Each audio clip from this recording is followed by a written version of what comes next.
What kind of a show are you guys putting on here today? You're not interested in art? No. Well, look, we're going to do this thing. We're going to have a conversation. From Chicago, this is Film Spotting, celebrating our 20th year. I'm Josh Larson. And I'm Adam Kempenaar. When I am alone in the half-light of the canyon, all existence seems to fade to a being with my soul and memories, and the sounds of the Big Blackfoot River and a 4-count rhythm, and the hope that a fish will rise.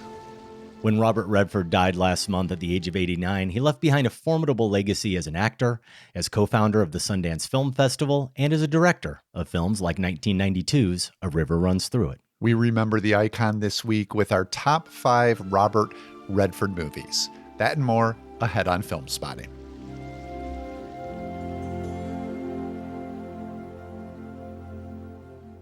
Welcome to Film Spotting. Here we are, Josh, remembering one of the definitive actors of the 70s. The same week we lost another great actor of the 70s, Diane Keaton. Very sad news. She certainly deserves her own top 5, and we have been discussing that just a little bit in the Film Spotting Slack. We haven't been able to have a full-on Film Spotting production meeting yet between me, you, and producer Sam, but we want to pay tribute to Diane Keaton. Maybe we'll get to it. Unfortunately, fall movie season is upon us. We're getting into screener season and our top 10 of the year, if not in the coming weeks, certainly when we get to January. I hope we can do it before then, though. Yeah, I think we have to. It's been a year, you know, as you said, with remembering those who have passed like Hackman and thinking about this era of giant actors and Redford, as we're going to do now, and Keaton too. I think we have to consider them all together. Debbie and I were just talking about, you know, how this must feel, especially for film fans of maybe our parents' generation. So contemporaries to some of these folks, and we're watching them, you know, in their heyday, in their prime as those movies came out.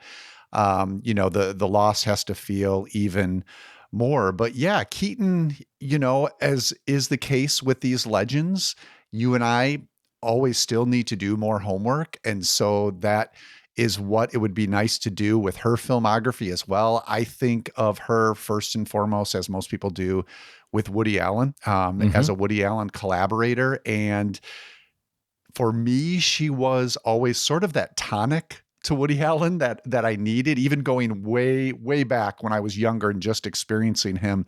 She was a nice, played off him well, and with what he brought to the screen. I thought about it as if, you know, Ginger Rogers gave Fred Astaire sex appeal, you know, that old talk. Something similar happened where Allen's romantic allure was never as believable as when Keaton was responding to it in some of those films. And I think of Manhattan, especially, where they had that shared banter and maybe a shared basket case quality that made their characters these endearing counterparts. But also, you know, Allen's one-liners, when he tossed them at Keaton, it was different because she caught them and she juggled them expertly and tossed them back. And that was what I think made the collaboration really as successful as it was, acknowledging all the issues, you know, and concerns we should have with Allen, but looking at those films and Keaton's part in them, I think that's a crucial thing she brought to the collaboration. Maybe we should just call the police. Dial 911. It's the Lobster Squad. Come on, Alfie, they're only baby ones, for God's sake. If they're only babies, then you pick them up. Oh, all right. Here you go. Don't give it to me. Don't. Look, one crawl behind the refrigerator. It'll turn up in our bed at night. Will you get out of here with that thing? Depending on the character, she also so effortlessly ignored them. And that worked very well for those characters. For sure. Often on screen. I am going to put you on the spot just for a second. You mentioned homework. I'm in a pretty decent position with Diane Keaton because I've seen all of those Woody Allen movies that she collaborated on. Is there one in particular, if you could only watch one Diane Keaton movie that you need to see, is there one that stands out as the one you would watch?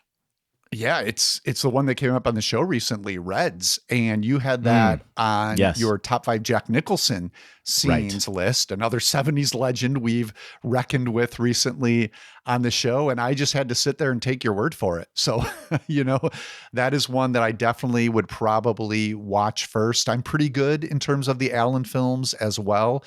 There's probably some more recent ones that I'd want to catch up with to consider the latter stages of her career, but yeah, I'd have to start with Reds. I think for me, the one I'm most curious to see is Looking for Mr. Goodbar, because it's known as, or it has the reputation as being such a departure for her. But the one I'd probably have to see is Something's Gotta Give. I'm just not very familiar with really any of the movies that Keaton was in post like 96, Marvin's Room, The First Wives Club, those types of films, the romantic comedies that Diane Keaton was in over the past 30 years. Those are the movies that I need to catch up with. And I think that Something's Gotta Give is the one that tends to be the movie that people put at the top of that list. So yeah, it's more it's Nicholson at the top of my list. More Nicholson with Something's Gotta Give. And yeah, of the ones I've seen, one of her great late career performances. Mm-hmm.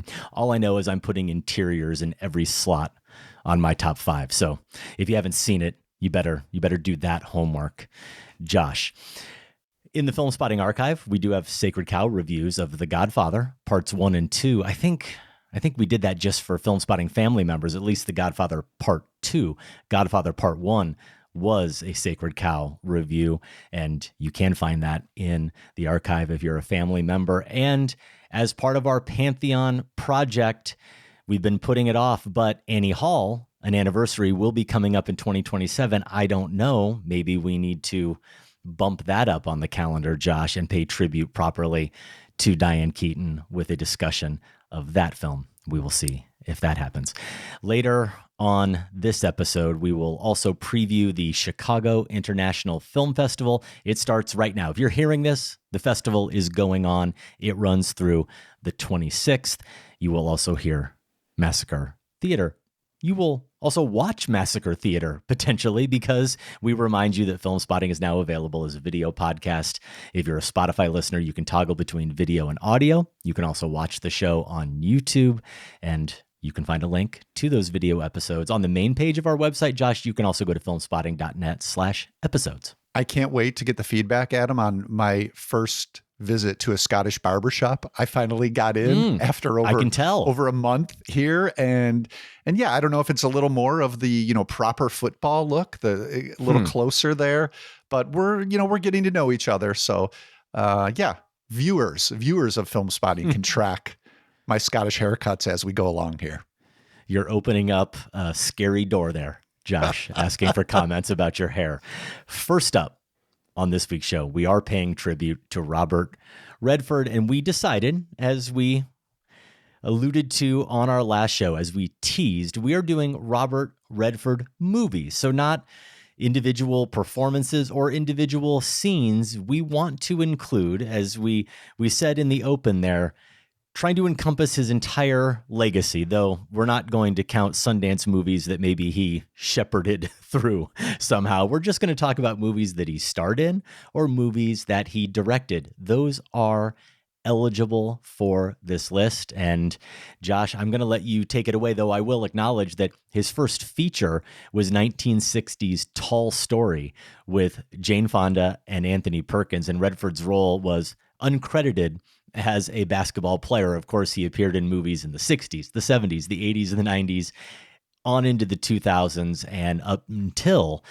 2018, he was in David Lowery's The Old Man and the Gun. That was his final role, a movie I did see, and I enjoyed watching him in, even if I thought it was just a pretty decent film. That's not one that I strongly considered for my list. And of course, we only have 5 slots, and there were a lot of great options. Fair to say he was involved in a lot of pretty decent films. As you said that phrase, it kind of captured, looking over his filmography and considering the titles for this list, is a lot of, yeah, that was pretty good. Yeah, that was pretty good.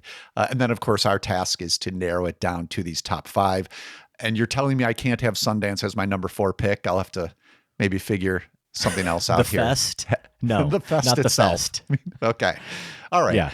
So yeah, thinking about this, I don't know if you had this experience, Adam, but we have done a fair amount of these actor-centric top fives, career-spanning top fives this year on the show.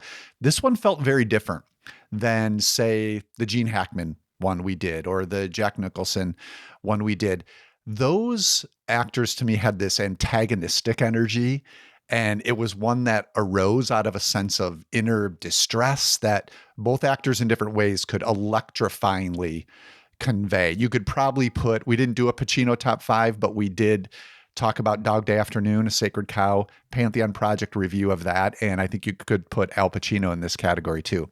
So in comparison, Redford to me had an inner ease. I'm going to try not to use that word too much. An inner ease that permeated from within. And then it just flowed out into his performances, you know, his characters and the way he just carried himself on screen. And I will say that was largely my perception of him beforehand. And I can't say that my homework, which I was able to fit in a couple of titles, I can't say my homework altered it all that much. I haven't come away discovering unheralded depths to Redford, but more of a greater appreciation for who I understood him to be and the various ways he did it, the unique way he carried that ease in his best performances. Or maybe we'll get to one or two here in mine or in your list that punctured that sense or maybe even subverted it and went with it a little bit stronger. So that was sort of the Redford journey I had. This will be fun then, because I think for the first time doing one of these lists, one of these tributes, I see Robert Redford completely differently. Oh, good. Actually, I always, with these tributes, I start with the image I have of the performer in my head. And of course, that's an image that comes from a role. And it's usually a certain scene or a certain moment. But what that's giving me usually is an essence. And I think that's what you're describing too. You have a certain vision, almost a persona of them, but not a persona based on their public figure that we view them as. It's what we view them as an actor based on the culmination of all of their performances. And I can definitely see why you would view him that way. But when I think about especially some of his best performances, I think of an actor who I think is often an antagonistic character. And I see an actor who is often playing someone. I'm going to use your word. I think it wasn't in my notes, but I think distress is a really good word for it. Now, maybe not in comparison to someone like Gene Hackman, maybe not quite in comparison to some of the roles that Al Pacino played, but I'll tell you, I'll use some of the words that I have in my notes, Josh. I see Robert Redford as a guy, despite that California cool, that sheen that he has about him. Certainly, that's how we see him. I see a guy who is quite tortured in his own skin. And my wife and I just happened to be driving together in the car a day or two after he passed. And I heard a few minutes of an interview. Terry Gross on Fresh Air, they were replaying some conversations from the past with him. And he talked about how there was a time in his career, I mean, really his entire career, where he was being only discussed. The word he used was he was being talked about as a glamour actor. And he was only being considered for glamour roles because of his pretty face, basically. And that was tough for him because he was always interested in the craft of acting. And that's how he saw himself, as a craftsman. And he was also someone who was always legitimately worried about celebrity and the consequences of celebrity. And that really came into being for him, or that was a factor for him post Butch Cassidy and the Sundance Kid, right? But he's one of those actors, one of those people who is smart enough and self-aware enough to understand that sometimes people, especially people in Hollywood, say that they hate celebrity, they hate fame, and they don't want it, but they actually crave it, and they crave its rewards. And he was someone who wrestled with that within himself. But he's someone who came from a conservative, materialistic family in a conservative, materialistic place in California, and just never fit and he just wanted out all the time. And he wanted to find a way to express himself. First, it was painting, which is solitary and silent. And I'll get to that and why that matters in a second. And then ultimately it was acting, of course. And where I'm going with this, Josh, is that the essence of Redford for me, what I was really trying to tap into with my list and why I enjoy him so much as an actor, what I enjoy about him so much as an actor, here's where you can insert Jeremiah Johnson GIF. And actually that movie and that performance would be a good one for this list if it wasn't for the fact that Michael Phillips was right when he said a few weeks ago that maybe I didn't need to bother with it. I'm glad I watched it as homework for this list, but it's not a particularly good movie, not a particularly good Sidney Pollack or Robert Redford movie, even though I am, as I said, I'm glad I watched the performance, but it's largely a silent and very physical performance. Josh, he's one of my favorite gesture actors. You might say then, oh, it's about physicality is what you're saying, but it's not even so much physicality. It's really specifically about how Redford watches. It's about how he listens. It's about how he responds, how and when he chooses to be silent, to speak or to say something, often emphatic, without actually saying anything. And for me, it connects to this idea of being a misfit, never totally feeling comfortable with the role that you've been cast into. And I mean the role of Charles Robert Redford Jr., but also this role of Robert Redford movie star. And I think this will make a little more sense when I get to one of my picks that I am pretty sure is also going to be on your list. But that for me is really the key to Redford. I think he's someone who, that distress within him that I see, he's not the gregarious performer that I think, and I don't know if that's what you're suggesting either, but I just don't see him as really a charismatic, easygoing type of actor at all. I see him really as someone who often is very restrained and wrestling with his characters. And I at least, I'll tell you this much. I picked performances. That's my favorite Redford anyway. I'll tell you that. And I pick performances that support that. Okay, yeah, we'll have to see if you convince me of the distress. I do resonate with a couple of things you talked about there in watching a lot of his performances. The generosity stood out to me, absolutely, especially with co-stars and the number of films that he shared the narrative with, I thought was striking. And the self-awareness, absolutely. I think that, to my mind, is what makes him interesting as an actor of ease or effortlessness, is that he didn't just have that, he was always self-aware of it. And for me, his best performances played with it a little bit. It's kind of what happens with my number 5. So maybe we can just jump in there and let's do it. I'll continue talking about that a little bit. At number 5, I have The Way We Were, which was a bit of homework for me, 1973. And I want to thank listener Fern Josephs for nudging me to consider this title. It was kind of, on the edge there of which ones am I going to make time for, which ones might I just let fall to the wayside. But Fern said that she picked it or would have picked it for what seems like effortless acting and stage presence. So yeah, there's that ease, what Fern describes as effortless. He certainly demonstrates that opposite Barbara Streisand here. Streisand plays Katie Morosky, a politically active American student. And I think this is about, the 1930s. Redford plays Hubble Gardner. So he's, I would say, politically indifferent when we first meet him, an athlete at the same college.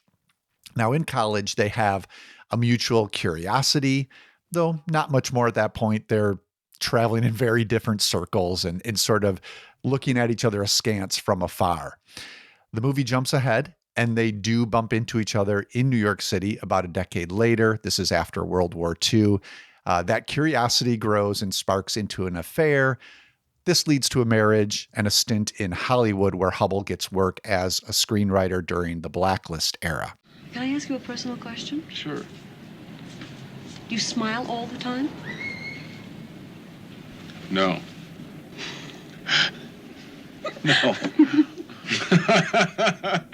No. No.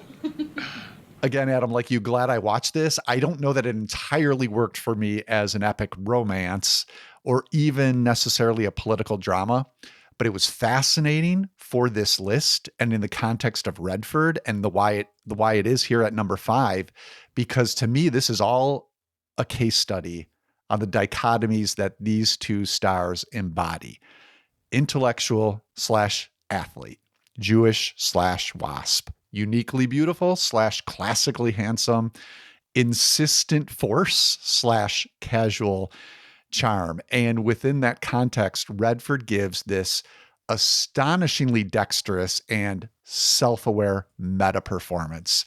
That's what this movie is all about to me. It's less about Hubble Gardner's golden boy status, Hubble Gardner's, and it's more about the comfortability Redford has with his goldenness.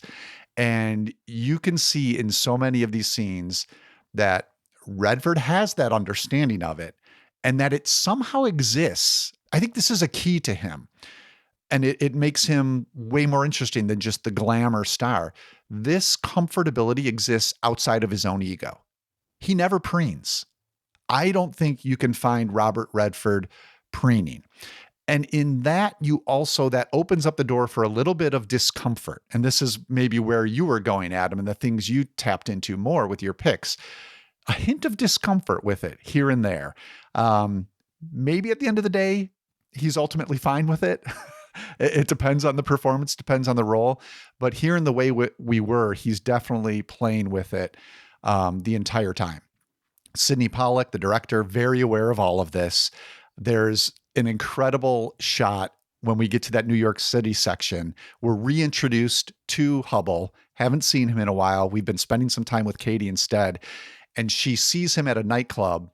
He's asleep at the bar. And Pollack's camera just pushes in on him as if it's selling us the perfect product. And the fact that Hubble is sleeping at the bar is the chef's kiss to me, because he's not even consciously aware that he's holding this entire room hostage with his goldenness. It goes to the idea that he doesn't preen. He's the guy sleeping and still doing it. It's that ease. So The Way We Were, one of 7 films that Pollack and Redford made together. Pretty sure more will come up on this list, but I've got it here at number 5. And speaking of Sidney Pollack, I watched The Way We Were for the first time because of this show. I think it was before you joined the show. I could be wrong, but I'm pretty sure it was for a top 5 list that predates you, and it was our top 5 Sidney Pollack movies, and it made my list at number 5. A movie I'm really glad I watched, and a movie I do enjoy. I'm happy to see it there at your list, on your list, Josh, at number 5. But I'm going to go the opposite direction in terms of a performance and a role at number 5, a character where Robert Redford is not comfortable for a single moment of this film, or maybe very early in the film until the plot kicks in. Once Peter Boyle's character meets him, and I'll give you the title of the movie here in a second. Once Peter Boyle's character meets him and taps him for this role and he agrees to it, it's pretty much downhill from there. And the role is the role of the candidate in the movie, The Candidate, the Michael Ritchie film from 1972. And I am, at least at the start here, Josh, going to lump this together with 2 other movies. I'm going to talk about a trilogy because for me, they all are grouped together in my mind at the moment. All 3 of them are Michael Ritchie movies. 2 of them are Robert Redford movies, and 2 of them happen to be sports movies. So the other 2 movies are Downhill Racer and The Bad News Bears. And this all started for me, the collection or grouping these together, they all came together in my mind because of The Bad News Bears, a movie I rewatched for the first time recently, probably since I was a little kid. Michael Ritchie movie, as I said, all 3 of these movies are 1976, so the later one of these 3 movies. And for what it's worth, the best of these 3 movies. As much as I like The Candidate, The Bad News Bears is the best of these 3 movies. And I'm watching it and I'm realizing that this is a film that's all about the very American ethos of winning at all costs, and characters having to come to terms with the compromises they've made in order to win.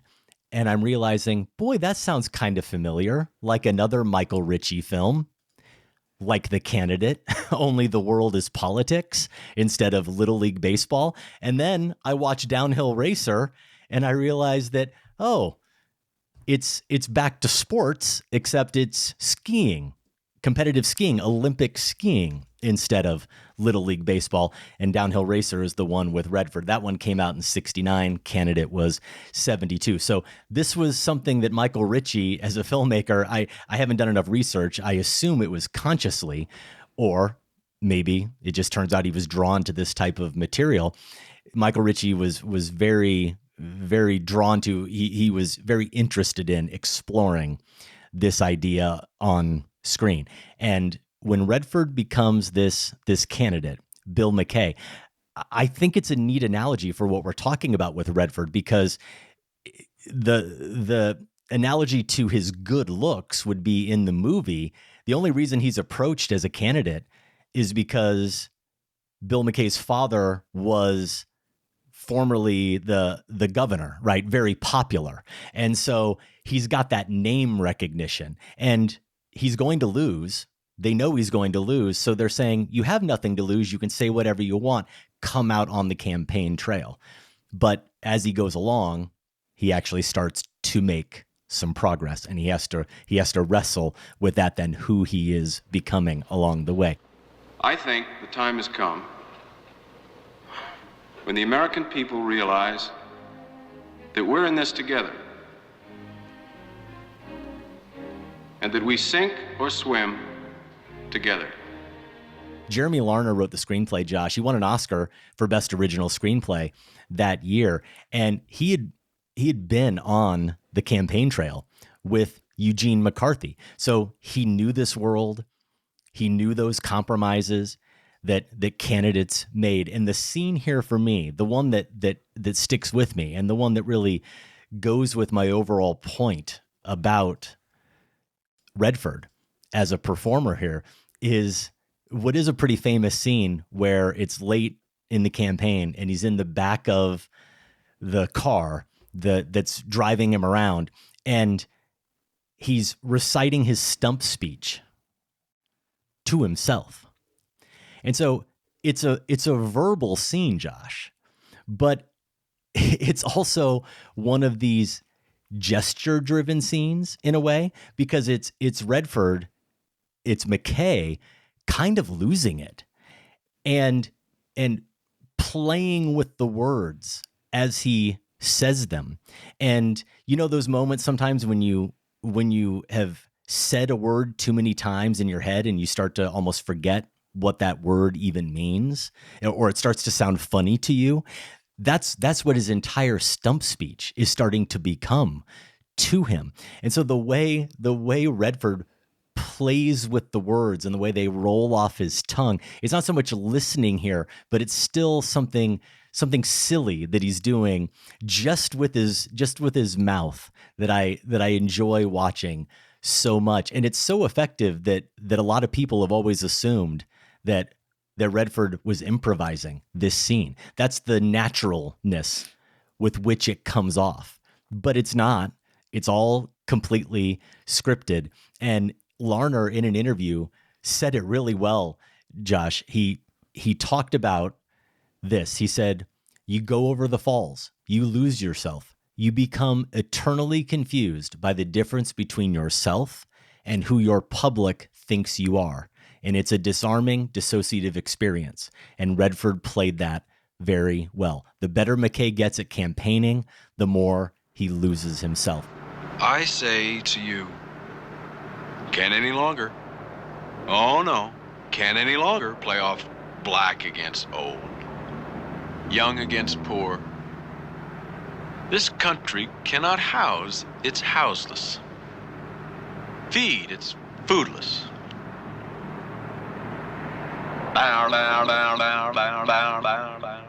I think that's what Redford really taps into well, is that split, that dichotomy that I think was inherent in Redford as well, as the pretty face that everyone saw him as.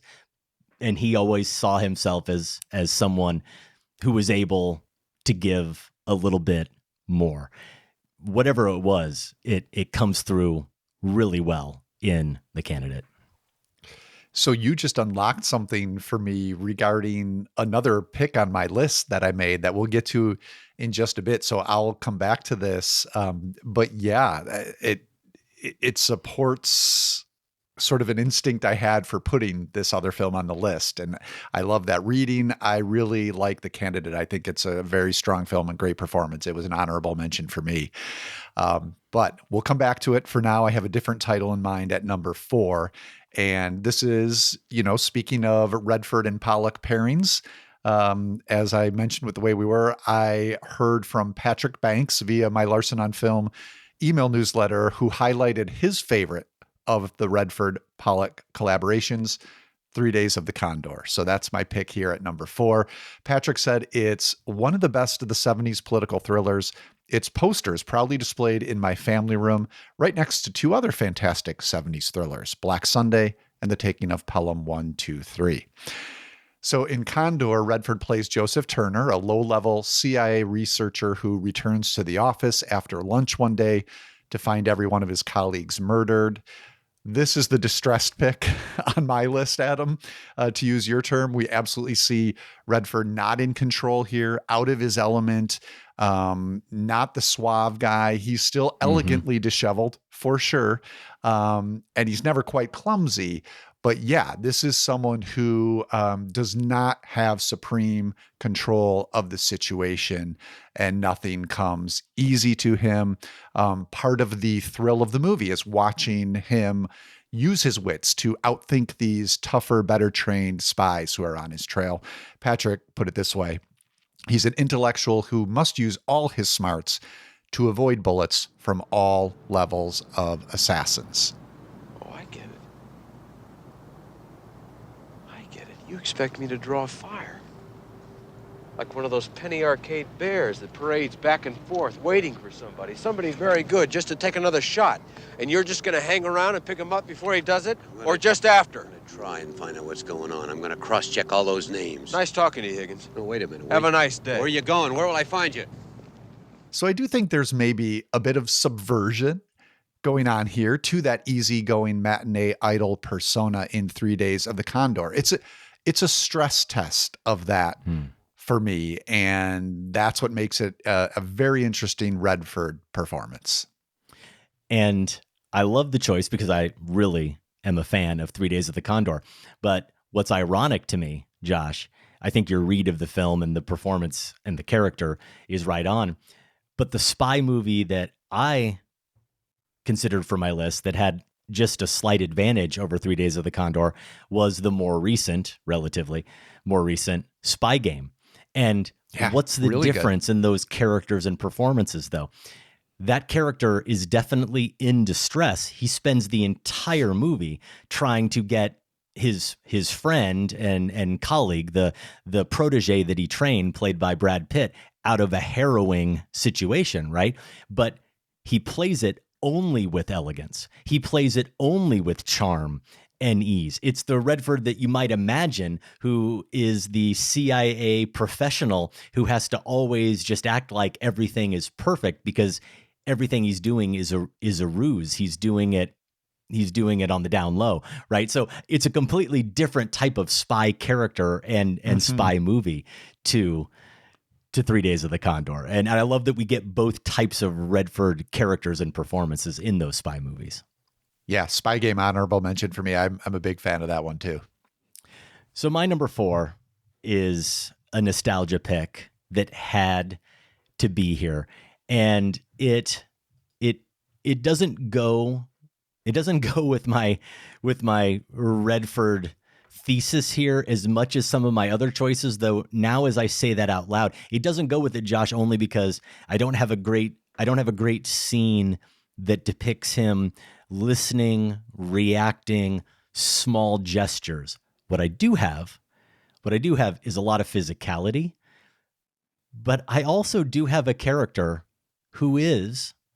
tortured.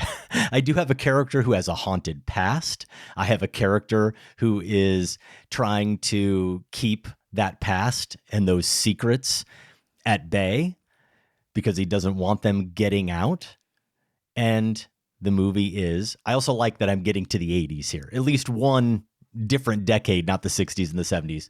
The movie is The Natural, Barry Levinson's film, the character Roy Hobbs. I did just rewatch a bunch of scenes from this, not even in preparation for this list.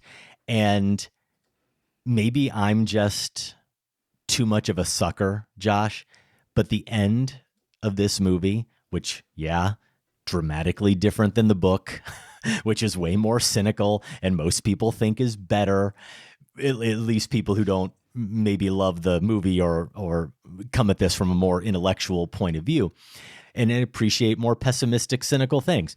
The movie ends with such triumph, such brio, with the home run and the ball hitting the lights and the sparkles of the after the light is shattered coming down on the field as he rounds the bases in the dark.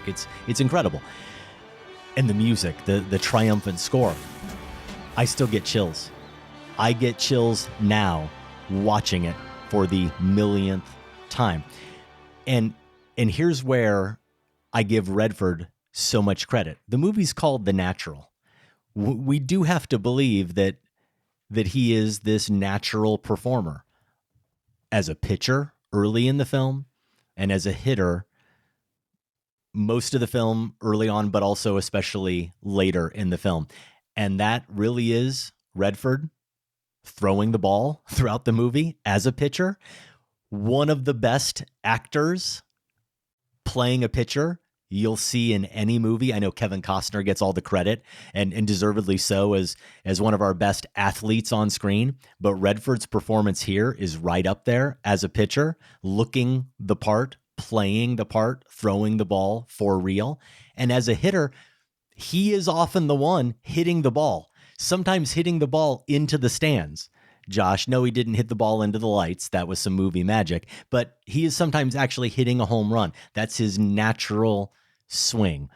Redford, that physicality was so essential to this role and us believing him as a character. And I certainly believed it back when I was in grade school watching this movie over when I was obsessed with baseball as a kid. I'm less obsessed, a lot less obsessed with baseball now, but the movie still, as I said earlier, the movie still has magic over me. And Redford's performance, not just the physicality, but the quiet of the performance, the mystery of the performance, the way what he doesn't express through his words is something that really always draws me into the character of Roy Hobbs as well. Redford literally glows in The Natural. It's incredible. And I'm not as big a fan of the movie, but I know many people are, so I won't give them any distress by detailing that further. And I'll say what I love about it is the cinematography. It is the way Redford glows and all the other incredible use of lighting by Caleb Deschanel in this film. It turns Redford into a mythic figure, an instrument of God. He's preordained, predestined for this sort of holy level of baseball playing.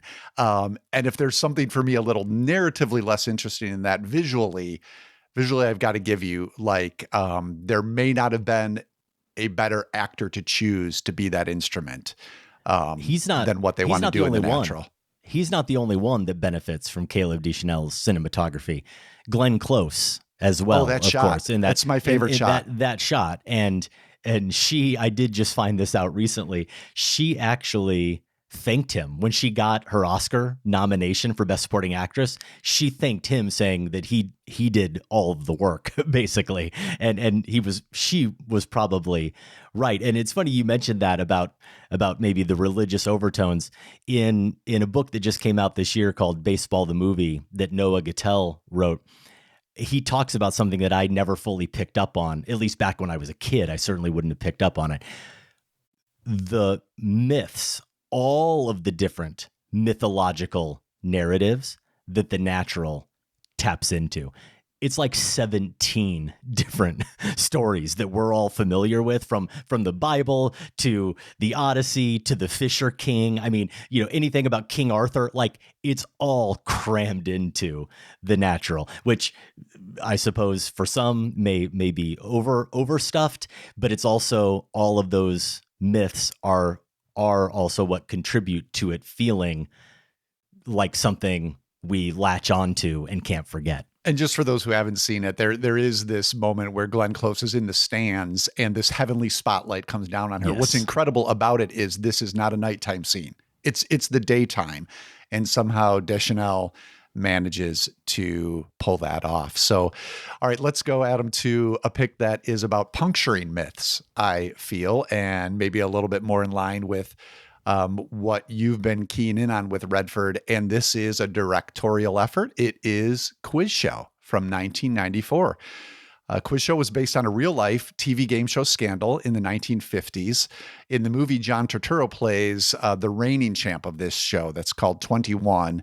The ratings start to sag. He's been on there for a while, so the network looks for a new star, and they find one in Ralph Fiennes' Charles Van Doren.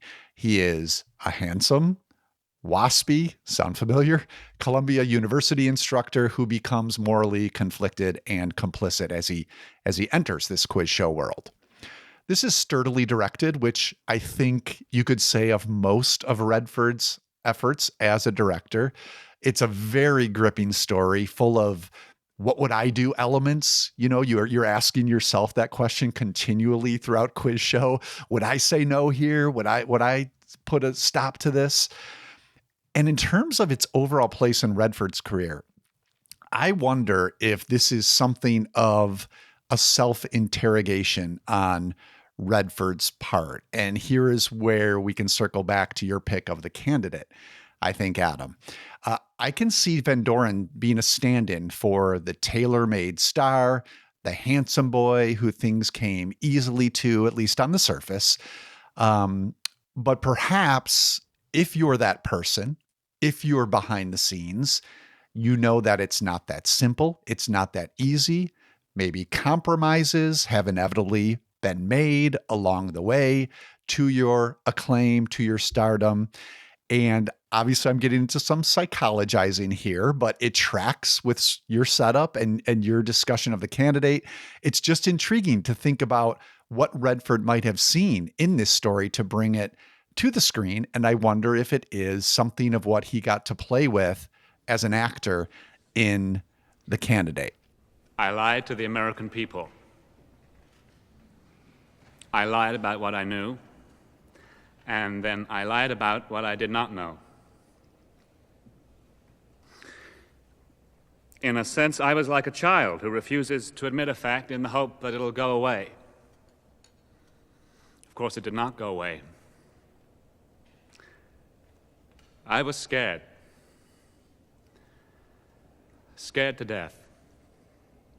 I had no solid position, no basis to stand on for myself. There was one way out, and that was simply to tell the truth.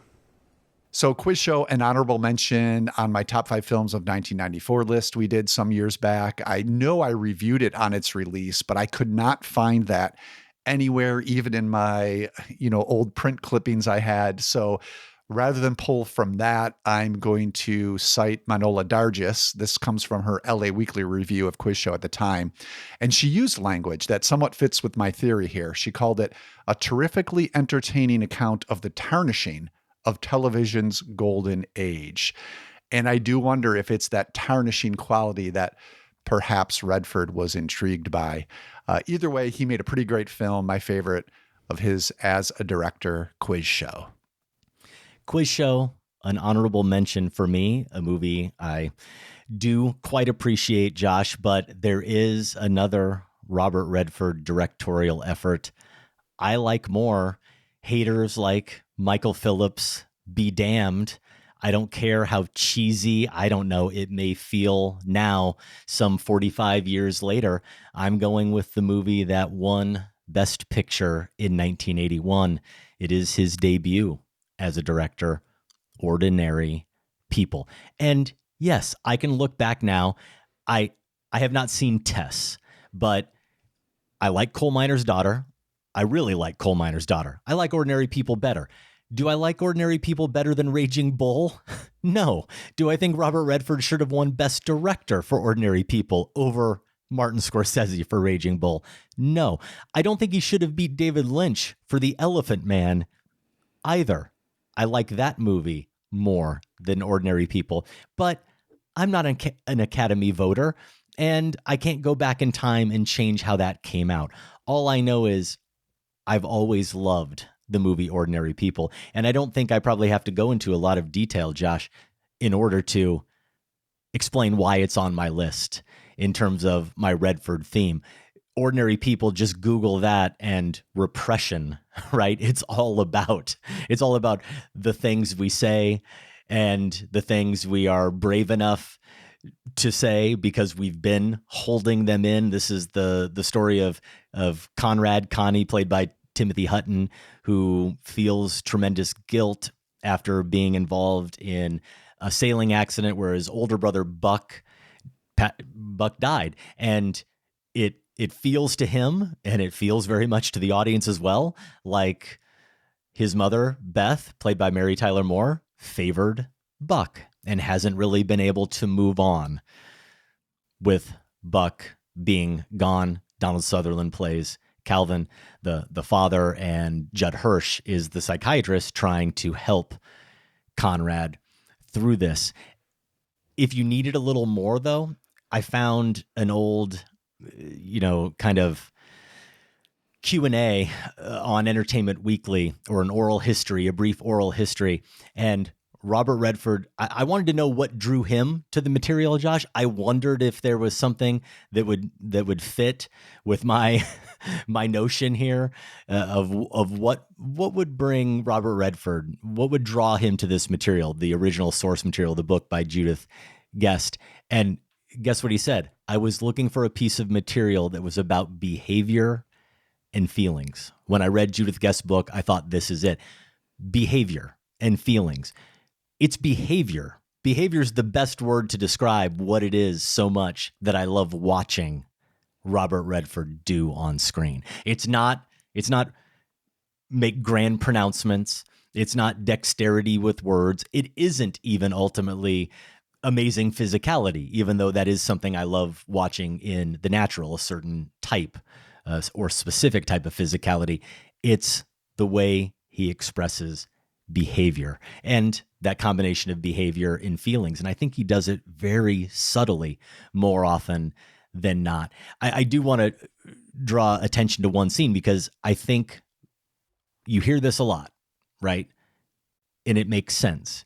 You hope that when an actor, and a very good actor, makes the transition to being a director, you hope that they're able to work with actors in a very effective way, and maybe even in an efficient way, right? Because they can cut right to the heart of what the other actor needs. Maybe they can give them the right type of notes, or maybe no notes at all, but they can give them the direction that they need to get them where they need to go. And as we're talking about expression and repressed feelings and finally saying them out loud, the moment in this film that's so heartbreaking when Donald Sutherland finally tells Beth, his wife, how he feels, when he's finally coming to terms with what he thinks the true nature of their relationship is as husband and wife. In that oral history, Redford is complimenting Sutherland. He says he could do anything. And he knew this scene was going to be this big, dramatic moment. He has to tell his wife that he's not sure he loves her anymore. And he mentioned to Redford, as the director, that he was looking forward to it, that he was anticipating it eagerly. And Redford thought maybe he got a little too excited about it, that he got a little wired for it. And so when the moment came, his words were, he really let loose, Redford said. And Redford thought it was a bit too much for it. here I'll go back to what he said. Maybe he just wanted Sutherland to exhibit some behavior and feelings, and it needed to be more subtle and more restrained. And so what he did, all he did as a director, and he compliments Sutherland for interpreting this correctly, is he just showed him the rushes. He just showed him the scene. And he just said, Donald, I want you to look at this. And they just watched the scene together. And that's all Donald needed, is basically to see it. And he said, can I do it again? And they went back to the location and they shot it, and they recut that into the film. And he knew that he needed to take it down just a little bit. And that's what we see in the final film. I don't know who you are. I don't know what we've been playing at. So I was crying.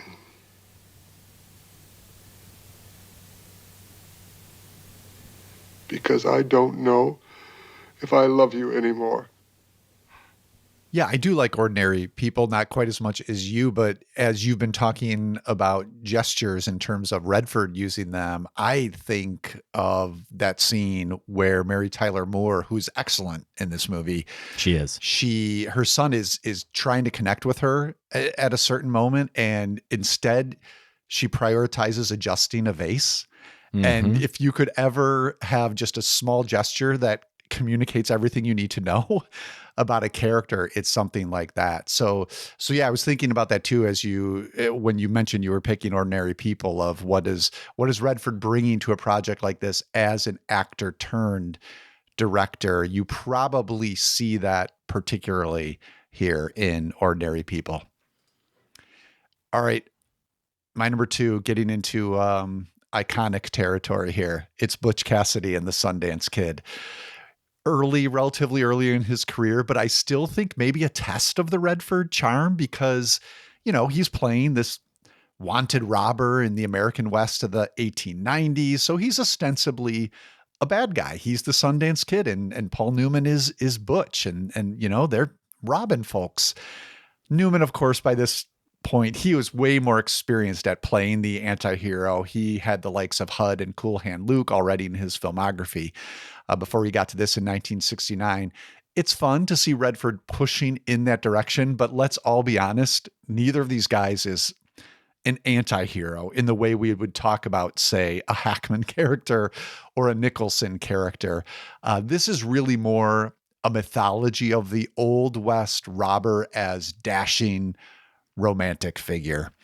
And Newman and Redford, they look the part, of course, but to me, the real success of this movie is the way they take William Goldman's script and they turn it into, and I promise you, I mean this is the highest of praise, they turn it into a superior sitcom. By that, I mean it's character-based interplay, and the exchanges are just electric. All right. I'll jump first. Nope. Then you jump first. No, I said. What's the matter with you? I can't swim!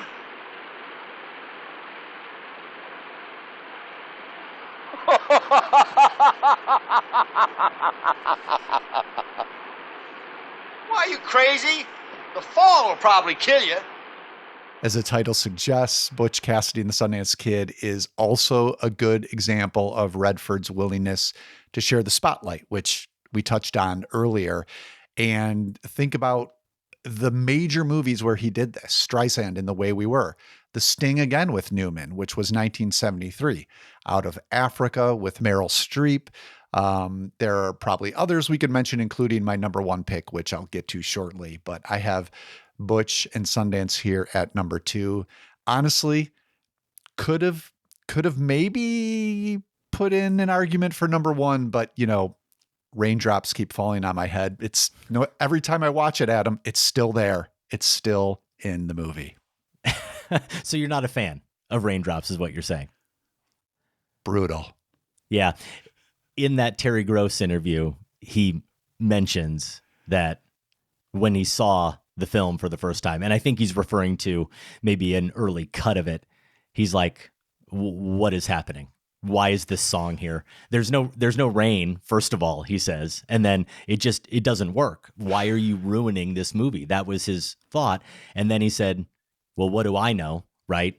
The next 6 months, all he heard on the radio was raindrops keep falling on my head. And of course, the movie's a huge hit. So maybe that's what I'm responding to be fair, is the ubiquitousness of it and not necessarily the use in the film. Yeah. Well, I'll be shocked if we don't share a number 2 and a number 1 here. I say every now and again that sometimes there are just right answers, and there might be right answers here with this list. I also have Butch Cassidy and the Sundance Kid. And maybe when I talked about the concept for my list and that essence of Redford, part of it came from this gesture, or a gesture that I had in mind.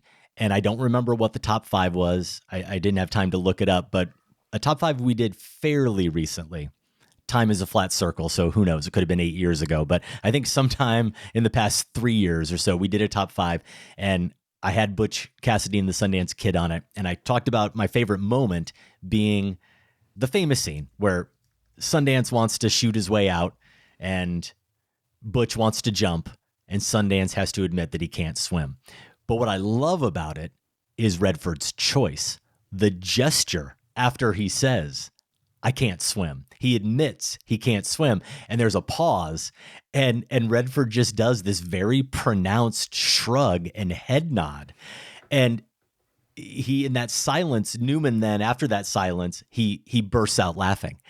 And something about that has just always registered with me, Josh. It cracks me up. It's more than the line that he admits. It's the way he's like, with that gesture, he's like, so there, and something about it just always kills me. But one thing I heard in that interview that really stands out talking about this movie is he said that Newman was originally going to be Sundance and Redford was offered Butch, and Redford didn't want it. He didn't want to play Butch. He responded more to Sundance.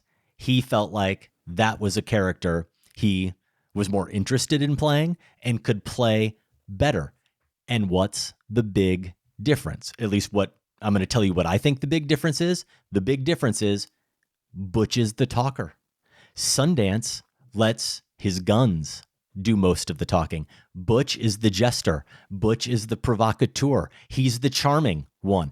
That's why I love the scene where they're playing cards and Sundance wins and the guy he beats says they can leave, but the money stays. The money stays and you go. Well, we seem to be a little short on brotherly love around here. If you're with him, you better get yourselves out of here. We're on our way. They're building up to some suspense because, again, Butch loves to be the provocateur. And then he finally says it. He finally lets it out. He says to Redford, I can't help you, Sundance. And when Sundance sees the look of recognition on the guy's face, now that the name is out there, he knows him by reputation, of course. Redford just subtly clocks that recognition in the other guy's face by tilting his head back just a bit, just slightly. And then he stands up slowly, just in case the other guy's actually going to draw. Because at this point, he has cocked his gun, but it's in his holster still. So he's standing up slowly. In the last minute of this scene, Josh, Redford says 3 words. Otherwise, he's just standing there, waiting. And he lets Butch have his fun. So why don't you just invite us to stick around? You can do it. I mean, easy. Come on. Come on. I do really love how George Roy Hill is the director. He knows after Sundance stands, he knows as Sundance starts to walk towards us, he knows to start pulling the camera back on the tracks. So we get the full body of Sundance walking towards us, get the whole body in the frame, but we also get what? The poker table in the background. And we see Butch entering the frame so that he can start putting the poker chips in his bag or his sack or whatever, right? But it also visually anticipates something's going to happen because the guy is also in the shot. He's in the kind of the middle ground of the shot. And of course he can't help himself. What does he say? Hey, kid. Hey, kid. How good are you?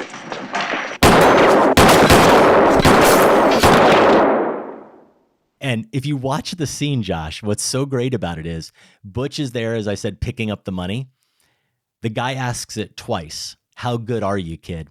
Before he can even finish the second line, Newman's running out of the frame. Butch is running out of the frame because he knows what's coming. Butch, like, it's choreographed down to that level that Butch knows that this question's coming because Sundance gets tested all the time. They have to try him, right? They got to know. They always got to know if he's really as good as they say he is. And Sundance always is going to show them. And that's what he does. He gets the gun out and he shows them just how fast he really is. And Butch has to move. Butch has to move quickly because the bullets are going to come flying that way over the poker table. It's such a good scene. There's so many good scenes in that movie, but that scene is so good. And it's Redford just keeping it all contained. He doesn't smile. He does nothing except pretty much use his body. And he says about maybe the whole scene about 10 words. Just looking up top 5 bromances. We did that in 2022.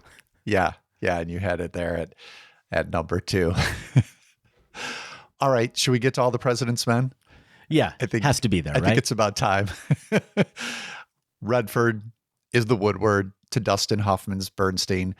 His most, I don't know, this sounds like it's your area, so you tell me, his most decharmed performance? Maybe the opposite end of what we get in something like The Natural. And that fits because this movie is all about the unglamorous nuts and bolts work that goes into the level of journalism that brought down Nixon and his cronies.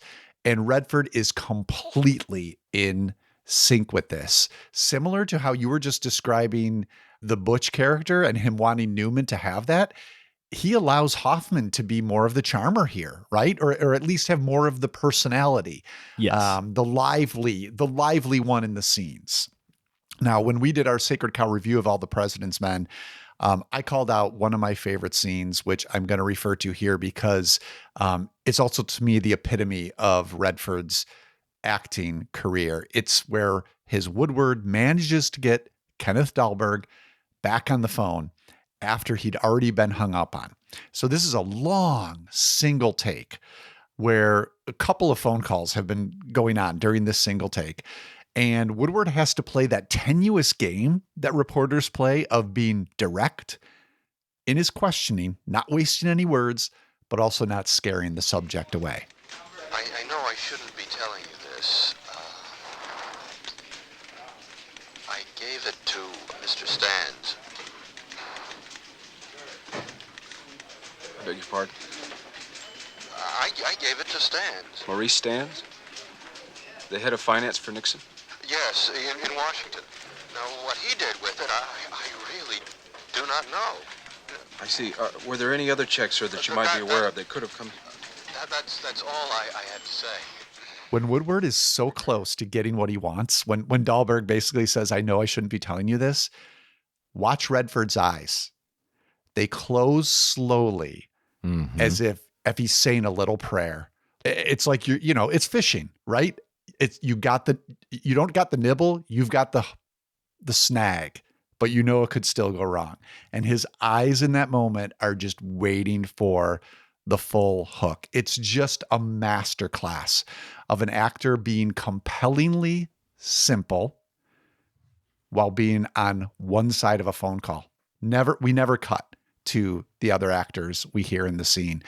And here's the key for me. Think of all the tools Redford has to make this scene compelling. He has that essence of ease. He has that charm. He has so many of these things that would make the scene work, but instead he sticks to the nuts and bolts of being completely inside this character and completely in this moment. I don't know if Redford could ever fully disappear into a role, but for a star of his magnitude, that's incredibly difficult to do, no matter how talented they are. I do think I think All the President's Men might be where he comes closest to managing that. You said it's a masterclass of acting in terms of the performance. I agree. I think it's a masterclass of 70s filmmaking, or just of filmmaking, right? That's what we spent a lot of time on in our Sacred Cow review, is talking about the split diopter use of split the diopter, lens, all of that. And I didn't go back and listen to it, but we did put that recently back in our feed if you want to listen to that 7 from 76 Sacred Cow conversation. But I looked at my notes, and I know we did devote a ton of time to that scene. I always loved it, but getting to really devote that time to it and really just pay even more attention to it as part of a Sacred Cow discussion was great. I saw things that I hadn't noticed before, and it's the shot of the film in a movie I love, and credit to Alan Pakula, obviously, as a director here, but I think it really is one of the shots of the 70s and hell of cinema. How it's shot with that split diopter, the long take, the way it creeps in eventually to a close-up, but how it's written and acted, and what Redford does. You mentioned the gestures, the small physical parts, the eyes. That's the moment of the right. That's where we're so aligned with Woodward there, right? When he does that, we're exactly praying for the same thing, that he's actually going to say it, right? But it's not only that. It's the moment, for example, when Redford lifts his head up when Dahlberg says stands. The significance of stands, it is significant. It means, this goes all the way up to the top. And he knows that. And he shows that just by, he's kind of looking down, just taking notes. And then all of a sudden, all he has to do is lift his head up slightly. And it tells us that, okay, we have now gone to another level in this investigation.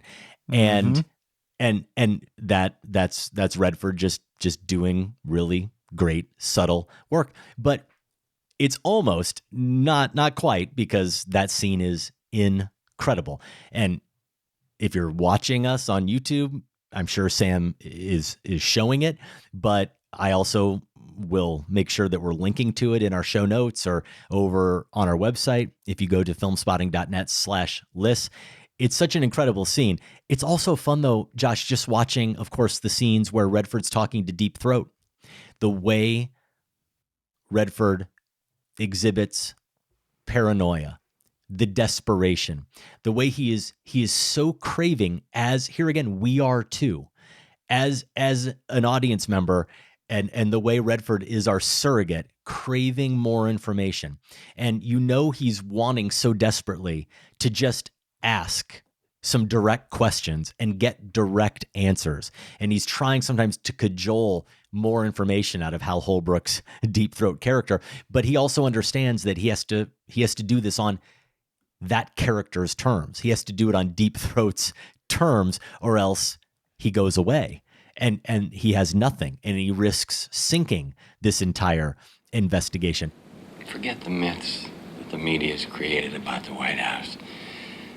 The truth is, these are not very bright guys, and things got out of hand. Hunt's come in from the cold. Supposedly he's got a lawyer with $25,000 in a brown paper bag. Follow the money. What do you mean? Where? Oh, I can't tell you that. But you could tell me that. When Holbrook says, follow the money, Redford's instinct to pause, to process it, still, completely still.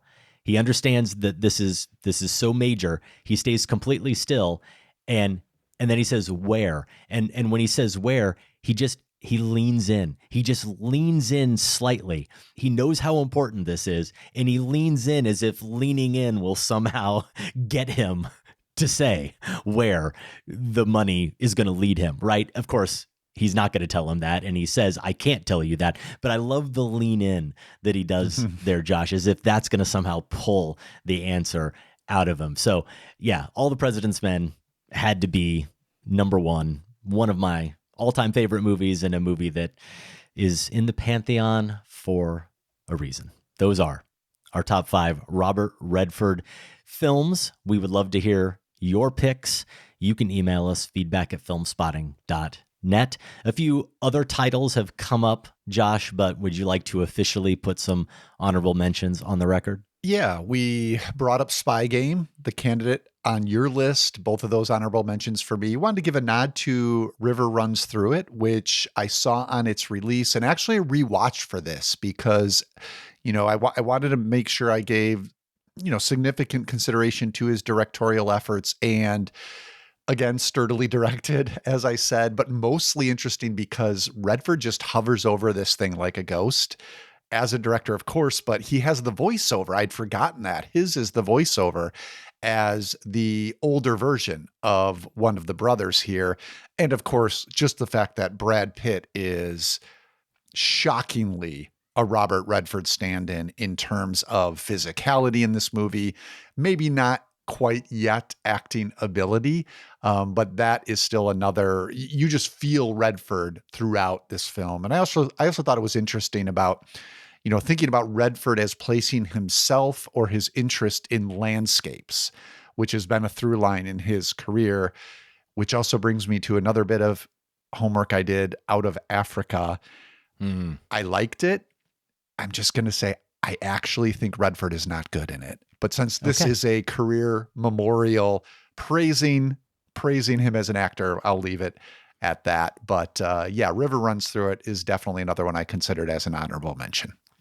I've got a few that have been said already. Quiz Show on your list, 3 Days of the Condor on your list, The Way We Were on your list. Spy Game, as we said, I really do like him in All Is Lost, the J.C. Chandor one-man show. Very good movie, and he's very good in it. Speaking of physicality, it's basically a silent film. I mean, it would have been perfect for my list, actually. I can't believe I didn't find room for it because he's out at sea all by himself. The Sting, another Paul Newman collaboration, obviously very good, very entertaining film. And this one would have gone against my list in terms of its theme, but I really do like Indecent Proposal. I'd say that Adrian Lyne film is a guilty pleasure, but again, I don't believe in guilty pleasures. And it would have been good for your list, Josh, because he's a character based on what he does in that movie. You should hate him as an audience member. As a viewer, not only should you hate him, you want to hate him. I remember sitting in the theater wanting at every turn to loathe him and simply never being able to. Never getting there. And it's because of Redford. It's just who he is. He pulls it off as that character. That was my experience with it anyway. So I'm going to put Indecent Proposal on my list. Again, we would love to hear your picks. You can email us feedback@filmspotting.net. We may share some of that feedback on a future show, and you can find our picks and some of those scenes at filmspotting.net/lists. Listening is the number one thing you could do to support an independently produced show like Film Spotting. There are a couple of other things you could also do. You could take a minute to give us a rating or a review on Apple Podcasts or Spotify. Doesn't matter if you're a brand new listener or you've been with us all 20 years. Every new review does help us reach new listeners. The most substantial way to support us, however, is to join the Film Spotting family, and you can do that at filmspottingfamily.com. We want to thank Family Plus member Zach Mulhagan in Reno, Nevada. Zach's letterboxd handle, if you want to follow him there, is Film Hunt Podcast. Here is Zach He says he started listening in college as I was diving deeper into film criticism, and the Criterion Collection and Film Spotting were my guides. This would have been around 2011 when I was just cutting my teeth on cinema and its history. A favorite review or segment, the review that got me hooked, was Matty Ballgame's run on Tree of Life. I heard that right after seeing the film, and I was pumping my fist saying yes on every point. Can't wait to return to that review with the archive. I think, film criticism that makes people throw their fist in the air, that's what all film criticism should do. Shouldn't it, Josh? Agreed. It's like Absolutely. a spectator sport in the Coliseum. What review did we get wrong? I will die on the hill that Benjamin Button is Forrest Gump perfected. Adam, when will you open your heart? Look into your heart, Adam. Come on. Look into your heart. Yes. His My Letterboxd number 2 top Fincher 4. film. I mean, I don't think he's Number wrong. 2. I don't think he's wrong. Wow. Letterboxd top 4, Brazil, Fight Club, The Godfather, and Akiru. The sequence of those changes all the time. A favorite movie that he revisited recently was Wizard of Oz, thanks to us. He watched it as part of our 85th anniversary Pantheon Project review. That was episode 980. Thank you for doing your homework there or playing along with us. Zach, a random film or filmmaker that he loves. Not sure how random it is, but every person I can get into Truffaut and the French New Wave is a win. A movie you credit with becoming a cinephile. I'm a crazy person, but Tarkovsky's Stalker lit the spark in me. I feel like he's not that crazy. He's probably not alone in that, right, Josh? No, that makes sense to me. Okay, I think he's accurate on this one too. A book about movies or movie making. Hitchcock/Truffaut is goated. I think it might be. Pick. It might be goated. Our thanks to Zach for joining the family and for all of those years of listening. In addition to keeping us doing what we're doing, your support comes with perks. You get to listen early and ad-free. You get our weekly newsletter. You get to participate in exclusive things like being part of the Film Spotting Family Discord. You also get our monthly bonus shows. Our October bonus show is a Film Spotting Family Draft with a Film Spotting Family member. And we did finally put out the email. The submissions have been coming in. Now, nice. As we're taping this, we have not made the selection yet of the family member or the topic, Josh. But by the time people hear this, that will be the case. We will know both. We will have reached out to both the Film Spotting family member and secured their topic. So, if only we could live in the future, but at this moment we don't know that. I'm excited about it though, and we do have a plethora of entries. I mean, that's a quick turnaround. I'm just trying to figure out how the slacking is. Are we going to do some massive slacking? Is that what we're looking at to figure this out? Gird your loins, Josh. Massive slacking is coming. Oh boy. You can learn All more. right. I mean, I was hoping for a production meeting, but your timeline does not allow for that. Yeah, you can learn more about becoming a family member at filmspottingfamily.com. It all starts with something magnificent. Adam, the 61st Annual Chicago International Film Festival is underway as we're recording this. Just getting started here. And yeah, I look forward to this every year. Usually try to make it for a couple of titles there in Chicago, but being off here in Scotland studying, this one's slipping past me. So I'm going to be relying on you to give me and listeners a little roundup of what's happening at the fest this year and maybe highlight a title or two that if they're interested in going, they might want to try to grab some tickets for.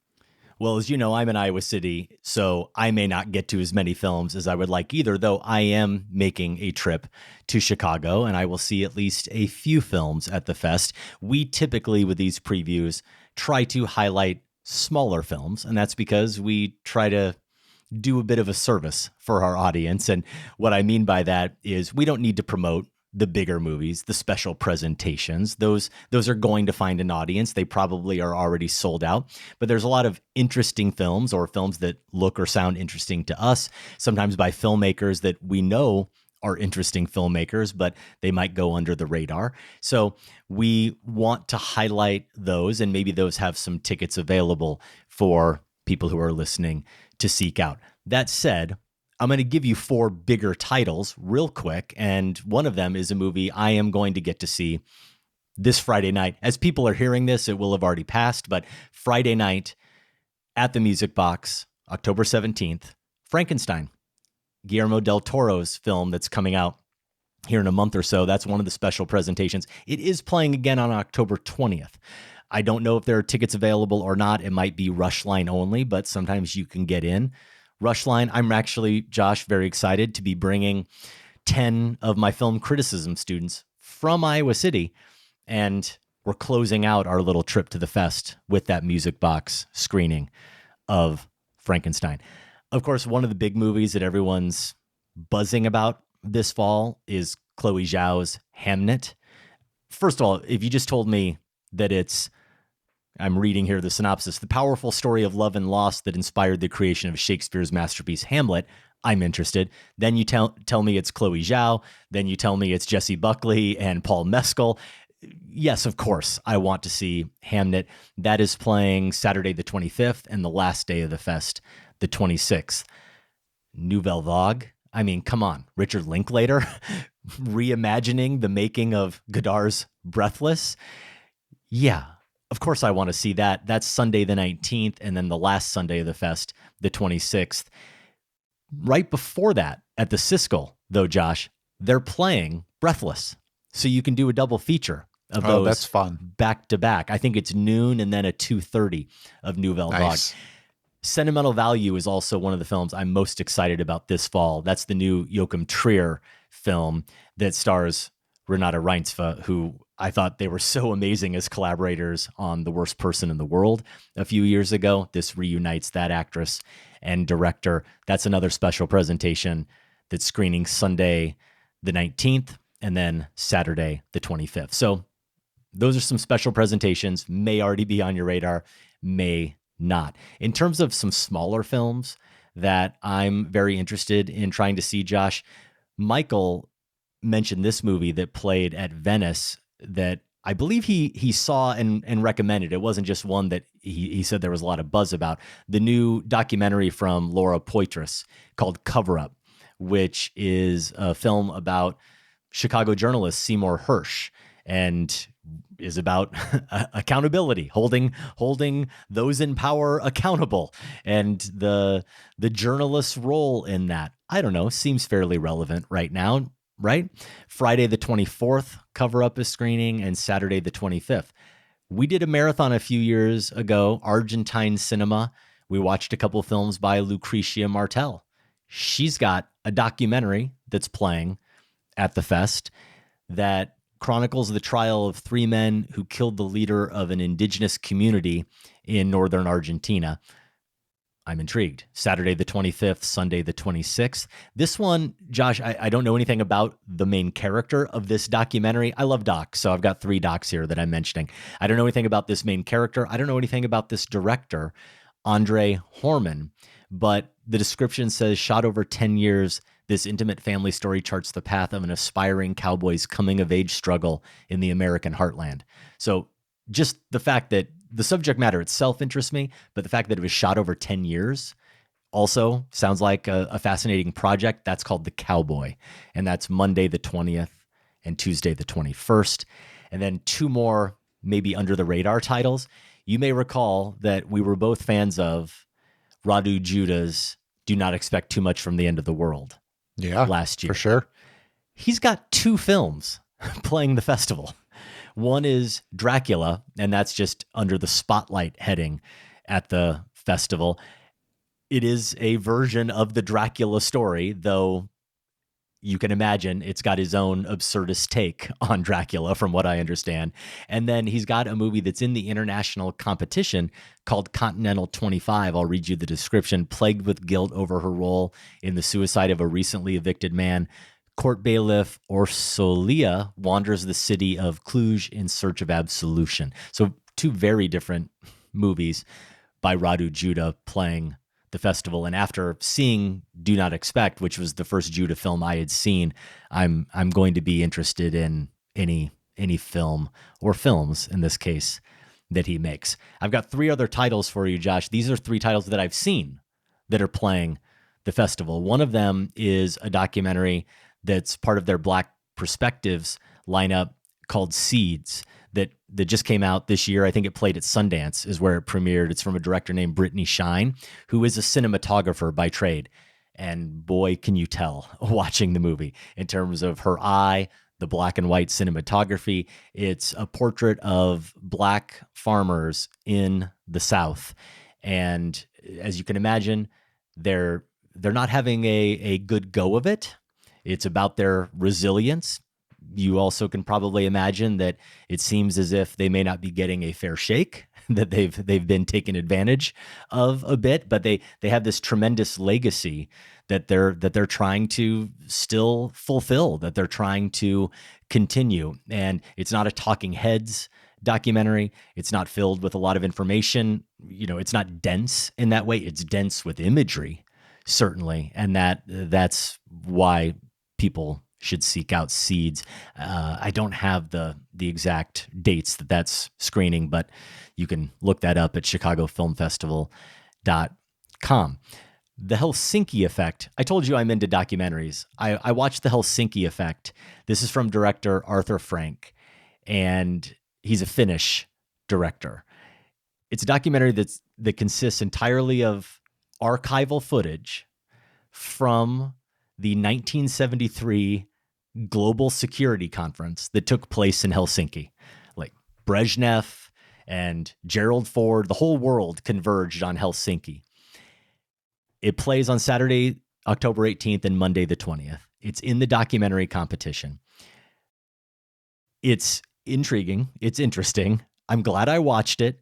I think it's worth seeing, Josh, if you're someone who is really into politics, and I don't know who's into bureaucracy, so maybe that doesn't make sense to say, but you're into the machinations of politics, the maneuverings of politics, but not the broad sweep of it, the actual the little movements that nuts make and bolts. The nuts and bolts that make politics happen.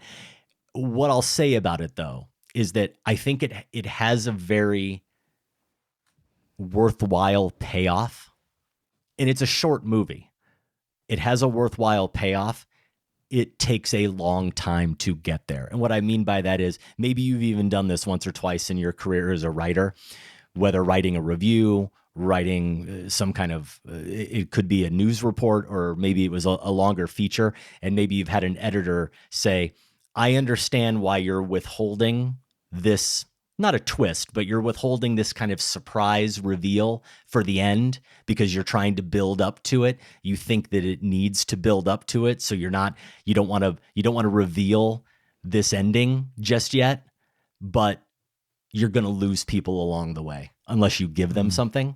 Mm-hmm. You know, you can't withhold this. That's the advice I probably would have given him. I think maybe an editor, not even a film editor, but any kind of editor might have given him that advice, because I think it takes a little too long to get to that payoff, even though the payoff is one that we need to hear right now, considering the state of our domestic and global politics. The last movie I'll mention, man, here it is again, another documentary. One Golden Summer is the movie that opens the fest, or it opened it this past Wednesday night. It is also playing on Saturday the 18th and Sunday, October 26th. It's directed by Kevin Shaw, and it's about that team from Chicago, Josh, Jackie Robinson West. You probably remember all the stories about the Little League team that really captured the imagination and the attention of Chicago, but also the United States, getting tons of media coverage in 2014, winning the Little League World Series, the United States title, not the world title, but they won the United States World Series title. An incredible story, but then there was a downfall. There were complications. There were legal complications after that really muddied the story and ended up making it for those players who are now obviously many years removed from that, since it was 2014, made it for many of those boys then, made it a negative story, and seeing how they've had to deal with that. That's what director Kevin Shaw chronicles the high of it, the many highs of it, and also chronicles the lows of it, and chronicles the very interesting media coverage of both the highs and the lows. So I recommend One Golden Summer if you get a chance to see that again. That opened the fest, but it's also playing on the 18th and the 26th. So that's my snapshot Chicago Film Fest preview. Sounds like a tantalizing lineup like we tend to get every October. The 61st Chicago International Film Festival is open now, and it does run through the 26th. If you want more information, details on any of those films Adam mentioned, their show times, and just more background info, go to chicagofilmfestival.com. Adam, you're fresh out of another film festival, previously the Refocus Film Festival, closer to home there.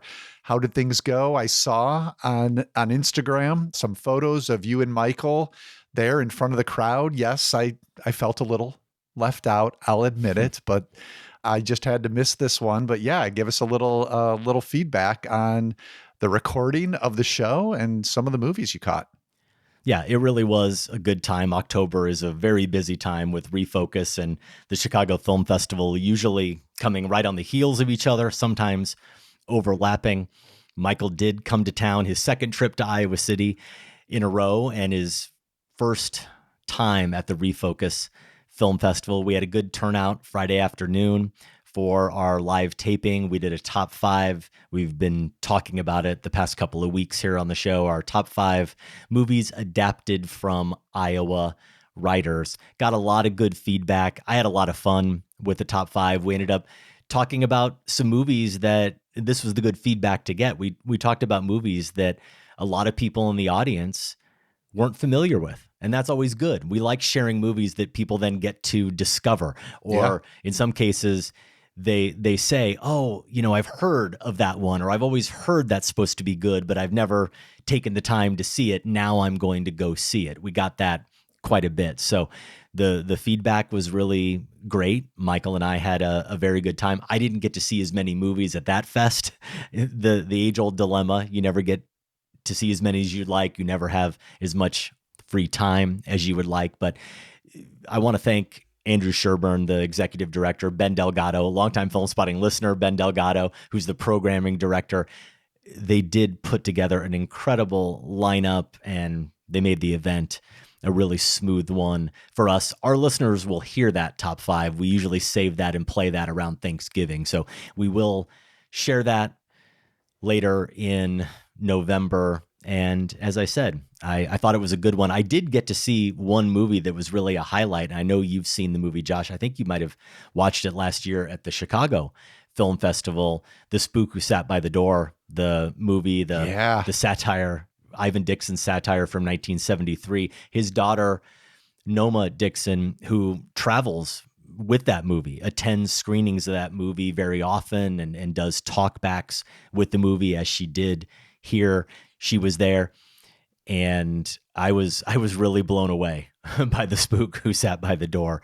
Great, I love it. Film. So I'm really glad I got to see that. Got to see it with a crowd. Got to see it on the big screen. Yeah, I saw that come by on Letterboxd that you logged it and was so thrilled. I can't imagine seeing it right now with what we're going through here in the US and how it mirrored a lot of the political unrest and, the hammer coming down on that. And what a film to program at this moment. The Spook Who Sat by the Door. If any listeners out there are like, what? I've never heard of this film. Either had I until it came up in the 2022 documentary, Is That Black Enough for You? From Elvis Mitchell, the film critic Elvis Mitchell, talking about it on there. I was like, I have got to check this out. And so check it out if you haven't before, especially right now.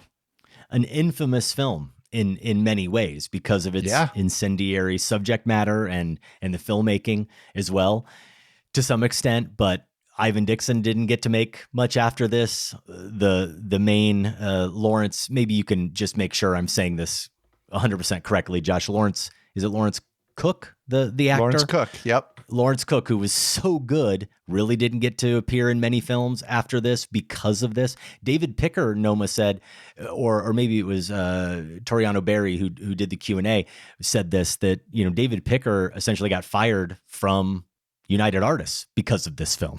So there was a lot of fallout because of this movie, but that's to its credit. That's absolutely because of how provocative the movie is. And as you were alluding to, it would have been even more heightened had it been this year playing at the Chicago Film Festival instead of at a film festival in Iowa City.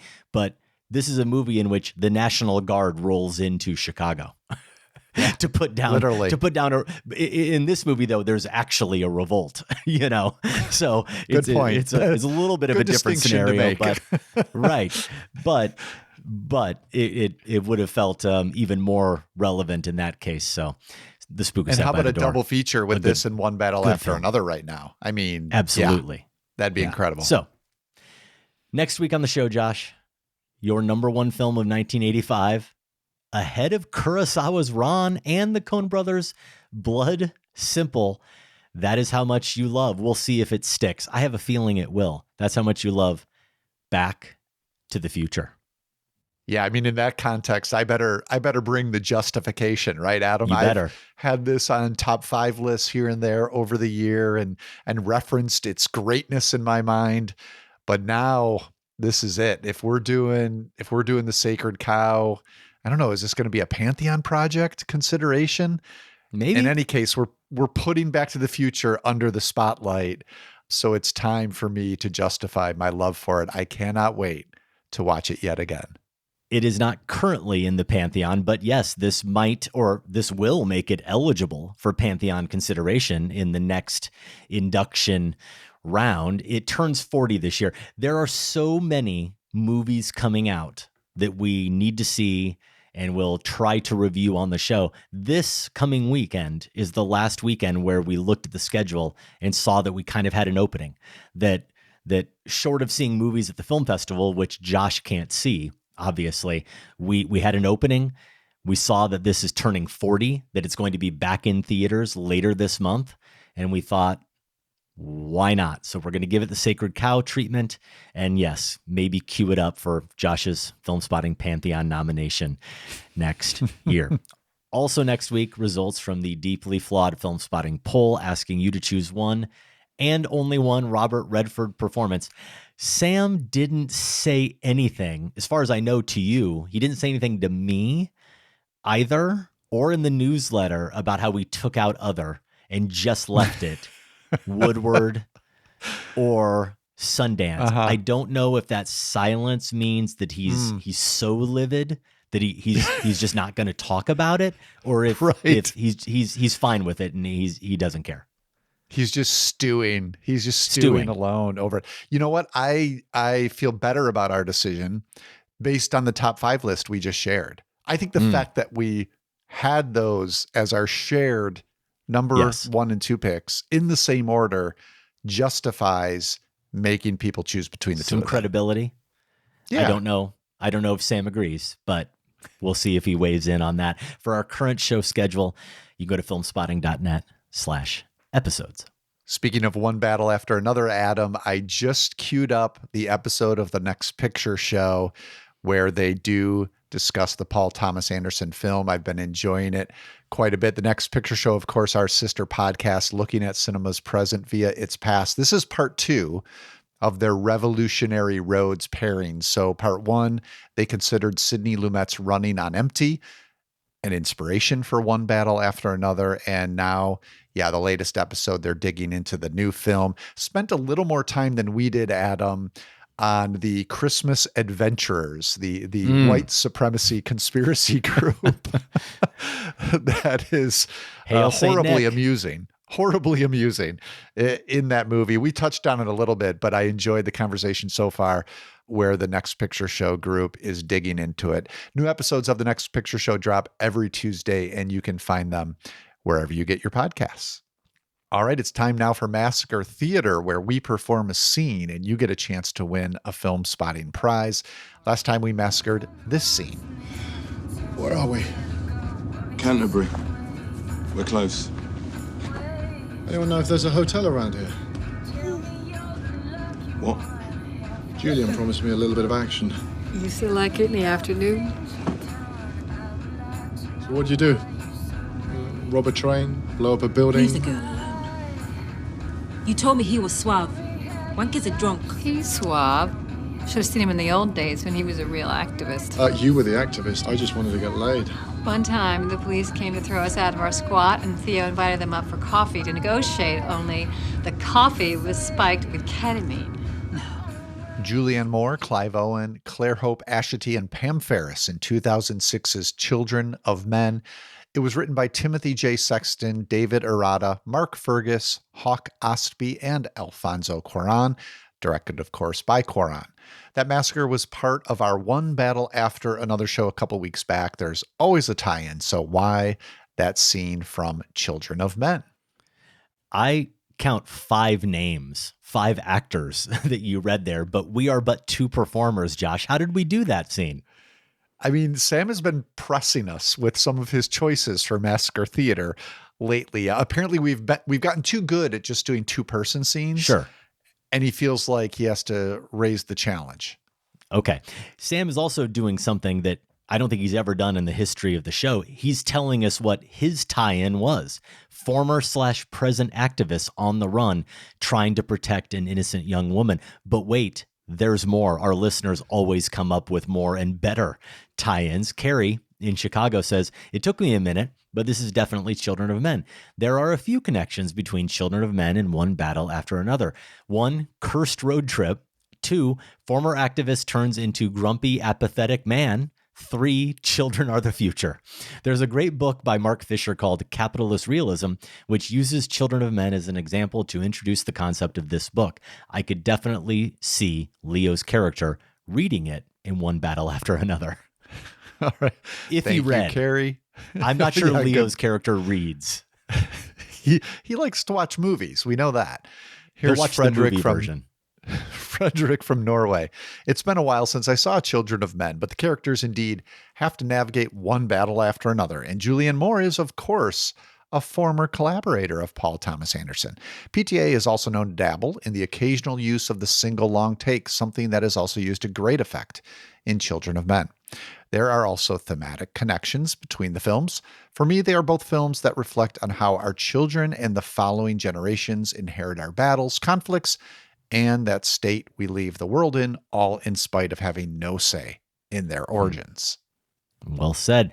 Here is Chris D. Ippolito in New York. Josh, I had to laugh at your gravelly take on Clive Owen, but Adam, a surprisingly effective Julianne Moore.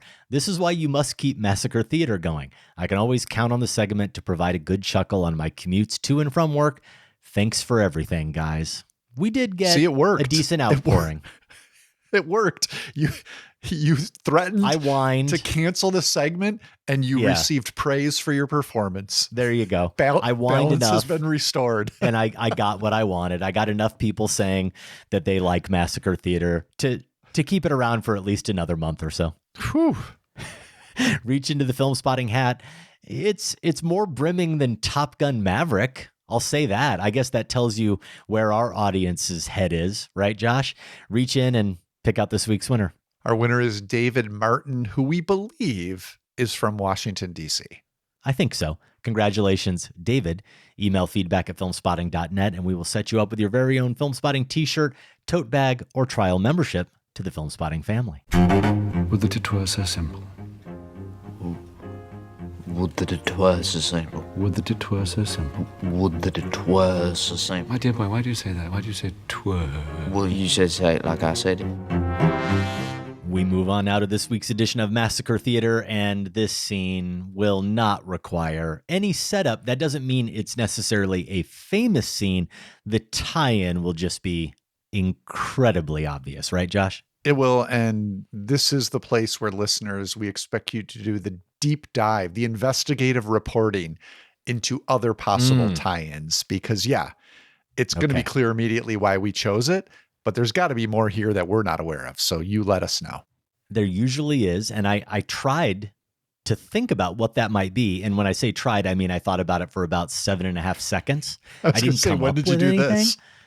but our listeners are smarter than we are. So we'll see what they can dig up in their investigative reporting. You started off. I'm going to give you the action. Are you ready? Let's do it. And action. What are you doing here? I just came here to make sure that you were all right. You did not. You're trying to horn in on my source. How come you get to meet Deep Throat? I'm the one who actually saw that movie. You're supposed to be checking phone records. I did. It gave me a headache. Stop whining. I'm not whining. I'm explaining. Yes, you are. You're whining. I'm at work. We've talked about this. And scene. Okay. I saw the rolling of your eyes. I feel like we were putting it in some... I think I see that look too often. Was it intentional, the David Lynchian pauses between responses? Or is this the lag? That's called internet in Scotland. That's internet in Scotland, Josh. Hey, don't blame my internet. My experience is things work pretty well over here. I don't know. Do you want to do a live speed test? We can do it. That would be fascinating. We now can that compare. We're on YouTube, I think we should especially do it. Great video podcasting. If you know what film we just massacred, email the movie's title and your name and location to feedback@filmspotting.net. The deadline is Monday, October 27th. We will select the winner randomly from all the correct entries and announce it in a couple of weeks. Josh, that is our show. All right. If you want to connect with us on social media, you can find Adam and the show on Instagram, Facebook, Letterboxd, YouTube, all as Film Spotting. I'm in those places as well as Larson on Film. We are independently produced and listener supported. You could support the show by joining the Film Spotting family at filmspottingfamily.com. That way you can listen early and ad-free. You'll also get a weekly newsletter from Sam, who did a lovely job this week of writing about the late Diane Keaton. You'll also get monthly bonus episodes and access to the entire show archive. For show t-shirts and other merch, go to filmspotting.net/shop.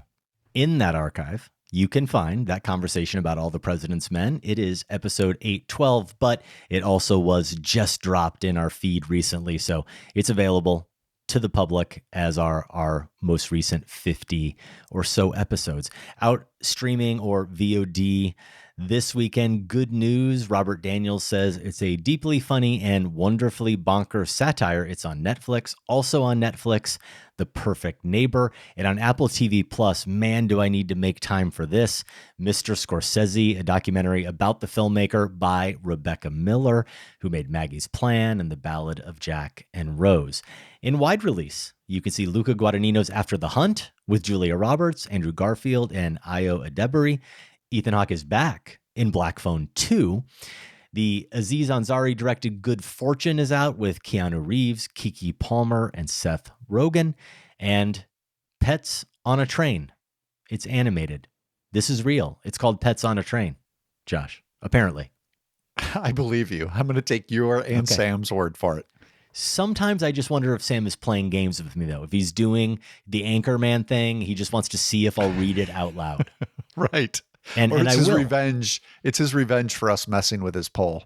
There you go. In limited release, If I Had Legs, I'd Kick You. A howl of maternal desperation spiked with jagged humor, according to the New York Times. It stars Rose Byrne. Now, here's the movie I almost proposed instead we should be doing a Sacred Cow review of. Josh, it would certainly be a more entertaining conversation. St. Elmo's Fire is 40. Demi Moore, Emilio Estevez, Rob Lowe, and company. Yeah, they're all there in St. Elmo's Fire. So go ahead, sing the theme song for us, Josh. I know you can do it. Well, I can't because this would have been a blind cow review, Adam. What? Despite your confidence that this would have made for a better conversation. Man. Yeah. Even more reason to do it now. Really felt the need to catch up with St. Elmo's Fire. So sure, I guess there'd be more to talk about there compared to Back to the Future, though. Come on. I might be able to quote more lines from St. Elmo's Fire than Back to the Future. Well, I think that is how they determine the Sight and Sound best films of all time list. So you have me there. Okay. Also 40. Yeah. Back to the Future. Okay. I guess we're going to do that instead. You can listen to that next week. Film Spotting is produced by Golden Joe Dassault and Sam Van Halgren. Without Sam and Golden Joe, this show wouldn't go. Our production assistant is Sophie Kempenaar. Special thanks to everyone at WBEZ Chicago. More information is available at wbez.org. For Film Spotting, I'm Josh Larson. And I'm Adam Kempenaar. Thanks for listening. This conversation can serve no purpose anymore. Goodbye.